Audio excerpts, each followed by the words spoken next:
Superman once met God. Don't believe me? Well, stay tuned and I'll tell you about it.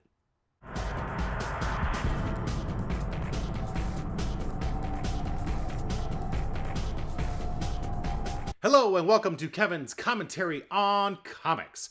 You know, a few weeks ago it was Free Comic Book Day and I took my daughters to a local comic book shop trying to support the local retailers even though I buy most of my comics digitally. Oops. In addition to getting the free comics that were available, I also picked up this massive volume showcase of DC Comics Presents.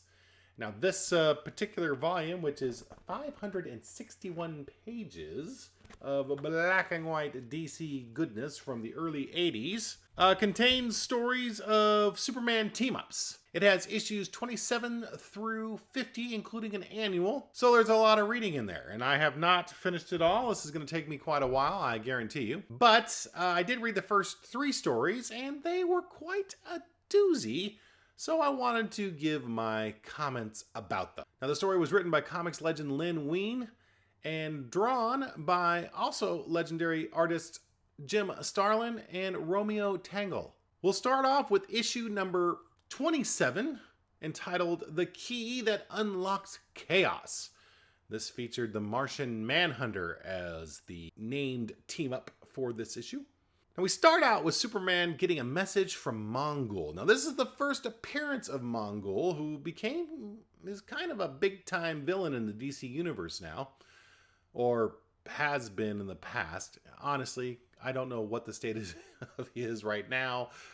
Just like with the entire DC universe, I'm really at a loss. But Mongul was a pretty big villain back when I read in the post-crisis through almost up to the New 52. Now, Mongul had captured Superman's pal, Lois Lane, Jimmy Olsen, and Steve Lombard. Now, how Mongul actually knew that these guys were Superman's pals, I don't know. It was not really explained. I guess he's just all-seeing. Knows that Superman is actually Clark Kent, and these are the people he works with. Mongul wants Superman to retrieve a crystal key from New Mars, which is the home of Martian Manhunter. See, that's where the Martian Manhunter comes in. Now, this key is the only thing that can deactivate a force field that surrounds a weapon called War World, which was built by a race of beings called the Warzone, who built this weapon in order to conquer the galaxy, apparently, armed with missiles and lasers which could destroy planets. But before it could actually be used, they discovered the entire race of the Warzone was dead. Now, another race of beings called the Largus went onto the planet, saw all the dead Warzone, didn't know why they died, but because they are a peaceful race, they decided to erect a force field around Warworld so that no one could use it, and created a key that would allow someone to deactivate the force field. Now, why they didn't just destroy it, although they said in the story it's because they were a peaceful race, that's why they couldn't bring themselves to destroy this weapon, which could cause a whole lot of not peace.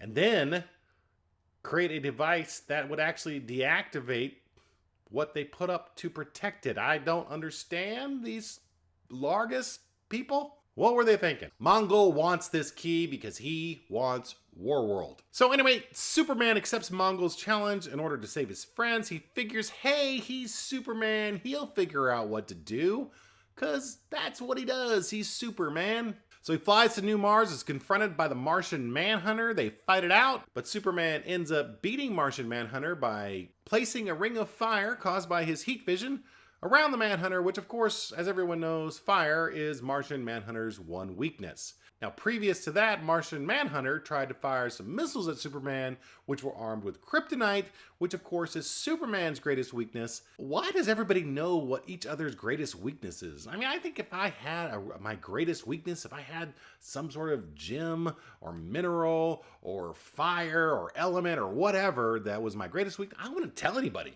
No one would know that was my greatest weakness. It would be my biggest secret, believe me. So after defeating Martian Manhunter, Mongul shows up for the key. Superman decides, you know what, even though these are 3 of my closest friends, including the woman I love, I can't give him this key that would cause untold death, and decides ultimately not to give it to Mongul. Mongol can't believe it and decides, well, okay, I'm going to crush your friends in this magic cube I have.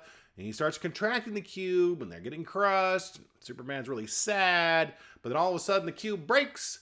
The three are freed. Mongol goes, what happened? How did you manage to do that? Superman's like, I didn't do it. Boom, all of a sudden out of nowhere, here comes a Martian Manhunter. He was invisible. He managed to break the cube.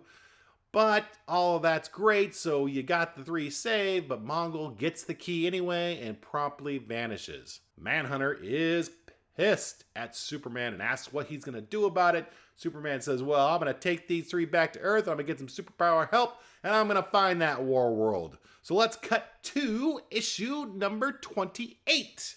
But what is in issue 28? Who is the team up with? Well, you'll have to wait till next week to find out. I gotta say, I really enjoyed the Starlin art in this and actually throughout these entire 3-issue run. Have you read this issue? What do you think of the story overall? Actually, why don't you just tell me what you think about this one particular issue and leave a comment below. But until next time, I'm Kevin. That was my commentary. Click on that subscribe button so you can see part 2 of my 3-part review of the DC Comics Presents Superman Meets God. Dun dun dun!